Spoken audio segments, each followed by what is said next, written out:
I love these bushes of flowers surrounding me on my camp every day. It's like grandma with her rose water cream comes to visit every day. They're so fragrant. So thick and sweet smelling. So I just made a few videos, my perspective on the death dealers of the system. And you can hear him say, even though I put out videos all the time of the things that I love, well, Stacy, what are you a proponent of? I'll tell you what I'm a proponent of.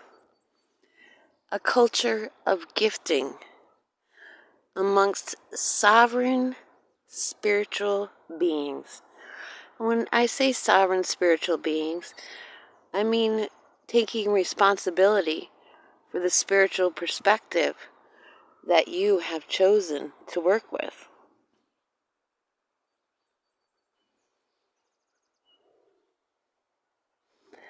And a culture of gifting, because I noticed you give grandma enough yarn, she's gonna knit for her grandchildren, great-grandchildren, and start knitting for the village next door. And it's the same thing with potterers.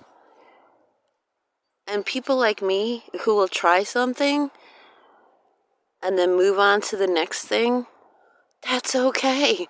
Because for a while, I'm passionately knitting. I'm passionately creating cookware.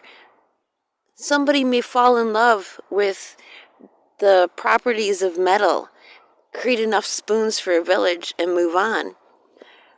But by doing so, they passed those skills to somebody who might be perpetually fascinated by it and in love with it and love working with it. And these things can't be forced. I remember as a child and then growing up and watching other people parent their children.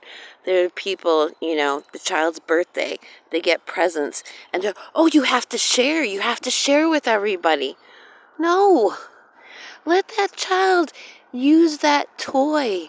Make it theirs. Get what they can from it. It's why it was gifted to them. And then it's very easy to share.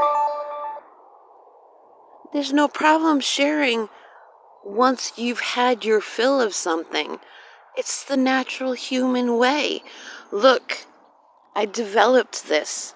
This is all the joy that I found in it. Here, see if you can share in that same joy. Maybe find a different joy in it.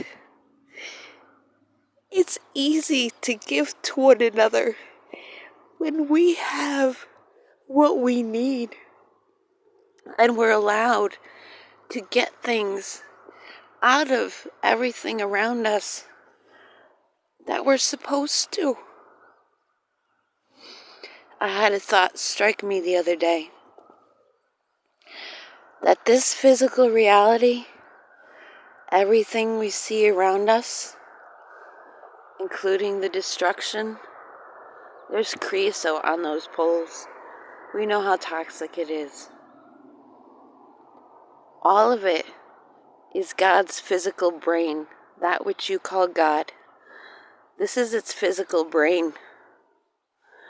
And within each of us is a working, functional model of all of this.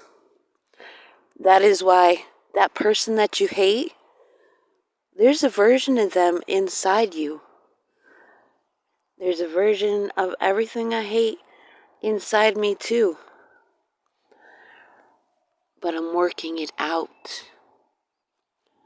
And so can you.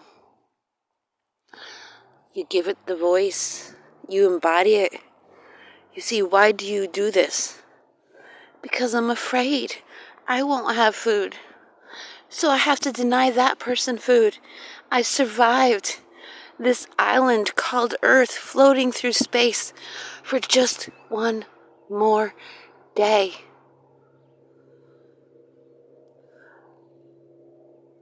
Is that how you survive Survival Island? It's not how I want to. I find a better way. And I hope that humanity, those independent little images of that which we call God, I hope that as a whole, this physical reality, starting with us human beings, finds the way to